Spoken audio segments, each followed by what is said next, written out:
y'all, and welcome to the Max Life. What are we doing today, y'all? I got what it calls. Buckeyes? Yeah, Buckeyes. We've already made Buckeyes, and what are we about to make? Martha Washington. Martha Washington's. One of the things that we like to do is a family tradition is make candy. Now what I'm actually doing right now is we're gonna make some candy because we have some events coming up. Tomorrow is December the 1st, and of course, you know, when we kick off December, you have Christmas here, Christmas there, Christmas everywhere, right? So what I like to do is go ahead and make up some candies and get those in the freezer so that I don't feel so rushed if I need to go somewhere and bring something along with me. Hey, all I have to do is pull our candy out. And it's fun for me and some of the kids to get in the kitchen and make up the candies. It is something that I have been doing for a really long time, and the kids enjoy it too. Just as long as there's no finger licking. Jennings. I don't do that. So I guess the kids say we can't promise that, but no finger licking. Yeah. But before we get started with that, I want to tell you guys a story about something that happened that we have actually never experienced on the farm. It turned out better than I expected, even though it was pretty questionable. Back outside and walking to the corner side of our house, which is where kind of like our pond is on the other side of our dairy extension. Now our cat will usually run from the carport area. He goes and visits in the stanchion sometimes and just kind of wanders off in the woods, like to the side of our house. So Colby comes in one afternoon and says, "Misty, I think the cat's in trouble. I hear him and I've heard him for about the past day or two and I can't find him. You're gonna have to come outside with me and let's go look around. I'll tell you about where he's at and see if he's gotten himself in trouble." So sure enough, we come outside and the cat had gotten himself in trouble.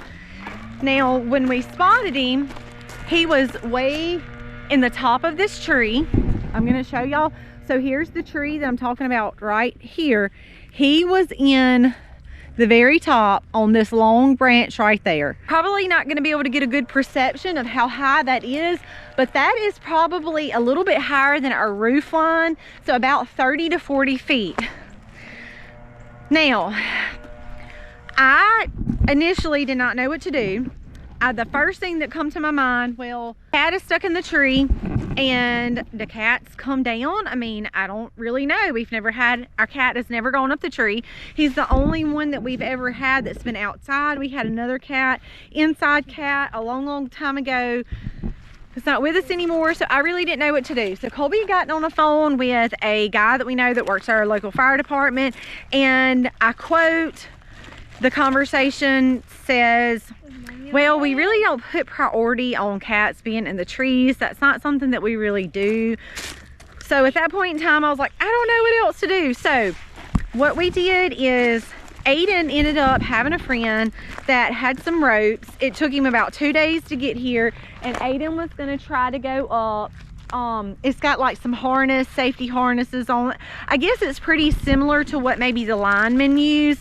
And Aiden was gonna try to go up section by section up in the tree in a thick jacket and some gloves to see if he could get up there and get the cat.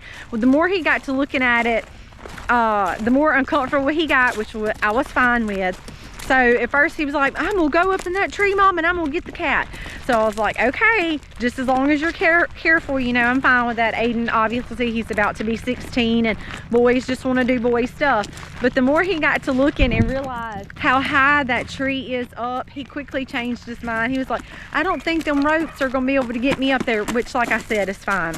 Now, this is gonna sound a little harsh, but after the fit, we know for sure he was up there at least 5 days. It's been 5 days from when we found him. Colby actually said he had heard him a couple of mornings in the row meowing, but because he runs over in this area where Colby comes out in the mornings, where our pups are, when he's out in the field where our cows are back and forth, when he's over here filling up waters and stuff, he hears the cat because the cat's around. But he said for the past 2 mornings, I noticed it was a little bit of a different meal, but I just didn't think anything about it until we realized, okay, something's wrong. We haven't seen him, and then we found him in the tree. So probably about a week. We know at least 5 days he was in the tree. I had a couple people tell me that he'll come down on his own time.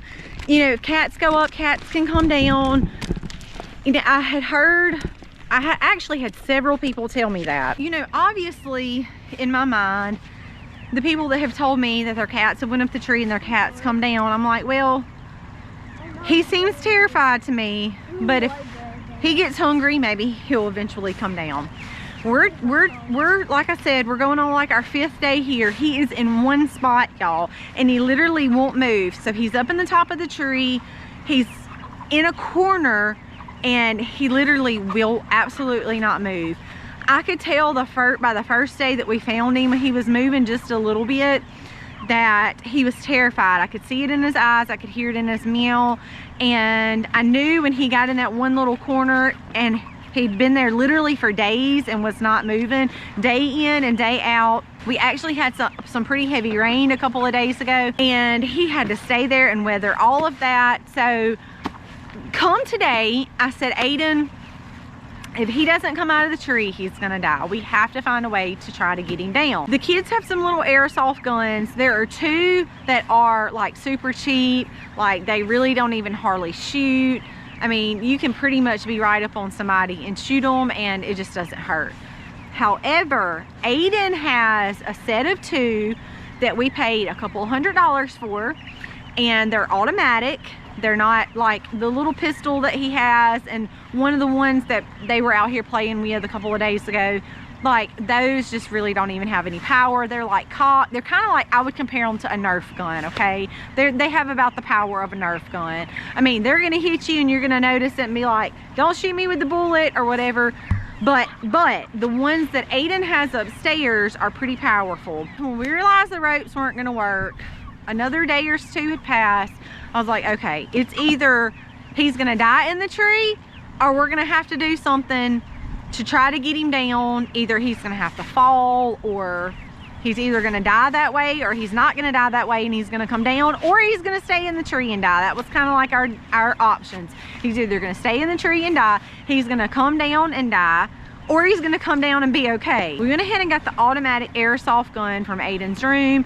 He went out and he was able to get him in the back just a couple of times and make him get up, and kind of scared him. Once Aiden kind of gets him up and stirred around, he stayed on him enough to where he realized, this ain't cool and I'm not staying here. So he actually jumped and he went down to the next branch and was able, which was a little ways down, but when he went down, he was able to use his claws and catch himself. And from there, he just kind of went from falling from limb to limb to limb. And unfortunately, when he hit the ground, he did not land on his feet. He did land on his side, but Aiden said that literally as soon as he hit the ground, he sprung right back up and took off into the woods. I guess he was just so freaked out and panicked and scared. And to be completely honest with you, he's just a barn cat, you know? So, I mean, it's not like he comes inside, we don't let him sleep in our beds and like stuff like that. He comes up pretty much, he'll eat, he'll come up to the house and eat every now and then.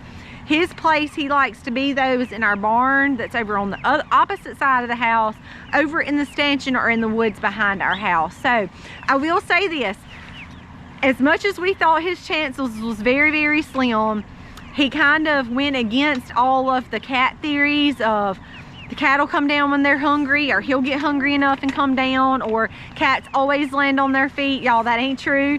None of that was true for our cat. He was not coming down. He would have literally died in the tree or become unconscious and ended up falling out and hitting the ground and dying, however you want to look at it. That's why I really, as much as I didn't want to get the airsoft, I knew that if we did not do something to force him to come down, that he was gonna stay in that tree and die. So as bad as it was, and watching him, you know, come down through the branches and hit the ground, he didn't even land on his feet. He's fine, he's okay. Actually, a short period of time after that, Harley had come out and seen him walking over around the stanchion, kind of where he likes to be. That's kind of his place. I feel like it ended up saving his life, which was our goal. That was our aim. We wanted to save his life, scare him enough to make him jump. Otherwise, he was gonna stay or die, jump or die, or jump and be okay. And thankfully, we knew that he had a bunch that was under him as he was coming down to kind of slow that fall. So that was a good thing. That was our hope, and that's the way it kind of played out. So we're very thankful for that. Obviously, we didn't want to show y'all all of that. I didn't even want to see all of that, but thankfully he's down and he is out somewhere. As for crazy things happening on the farm, there you go. That's just one of those crazy things that happens on the farm. Cat goes way up in the tree, can't get the cat down, end up having to get a little rough with him to get him down, but he eventually calmed down and he is okay, and that is a good thing. I wanted to share that with y'all because it honestly, it's real life. Sometimes it's just the way things happen. You know, we didn't anticipate him going up in the tree, but it was real life. We didn't want to shoot him down, but it was real life. We felt like that was his only chance of surviving, was to get him freaked out enough and upset enough that he would jump. That was only his only chance, and he did that. And like I said, everything's good there, everything's good. But we're about to go in and get started on our candy making. And Sayla, do that again, girl. No. We're gonna get started on our candy making because it is a lot of fun and we do enjoy it. Martha Washingtons, if you've never heard of those, they are basically sugar rolled in sugar. Yes, I said what I said. And this is about the only time of year that we just completely spurge, where the kids can drink some tea when we're out at events. We like to do all the sugary snacks. So during the regular year, of course, we try to limit. We don't drink sweet tea during the, regular year. And we just kind of enjoy ourselves. Now, I won't say that we try to overdo it, but we do still have some limits, but I do let the kids eat Christmas candies, and we make Christmas cookies, and I'm happy about that. And yes, the kids are happy about that. So we're about to jump in and get started. So if you've never heard of Martha Washington, Sayla, do you remember what some of the ingredients are? Condensed milk, chocolate, powdered sugar, pecans, butter, and vanilla. Yeah, so the middle is actually like this white, kind of creamy. You use powdered sugar and condensed milk. I told you we were talking about sugar. Vanilla, butter, and you basically roll them into balls and freeze them, and then you dip them in chocolate. So it is sweet and sweet and sweet. But it is one of my favorite Christmas candies. We also love to do fudge. We also love to do Buckeyes. I did try to make pralines and some divinity last year, and y'all have to say, the little pieces that was like the sugar with the pecans in it. Oh, yeah. And then the white pieces that had the pecans in it. So I really do think that they're good, but I'm gonna be honest with y'all.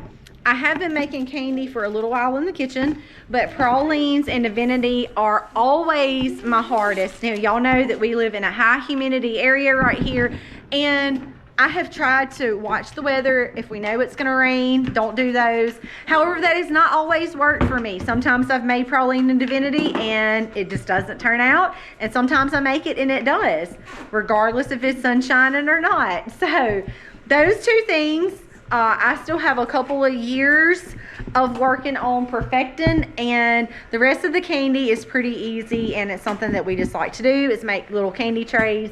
So I'm going to show y'all a couple of things when we get done that we have made. We've already made our Buckeyes, which are basically like peanut butter balls. And they don't have chocolate chips in it. They don't have chocolate chips, but we're going to dip them in chocolate. And we're going to go ahead and roll out our Martha Washingtons. That way when we get our Buckeyes off the tray, we can put the Martha Washingtons on there.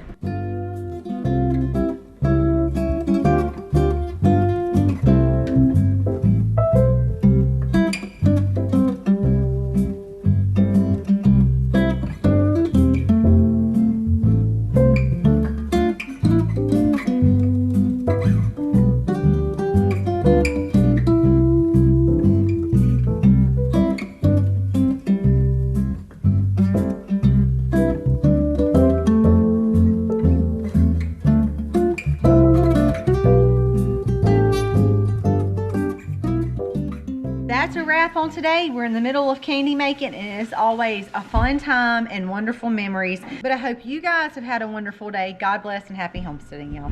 Hey, what are you doing? Nothing. Happy homesteading, y'all.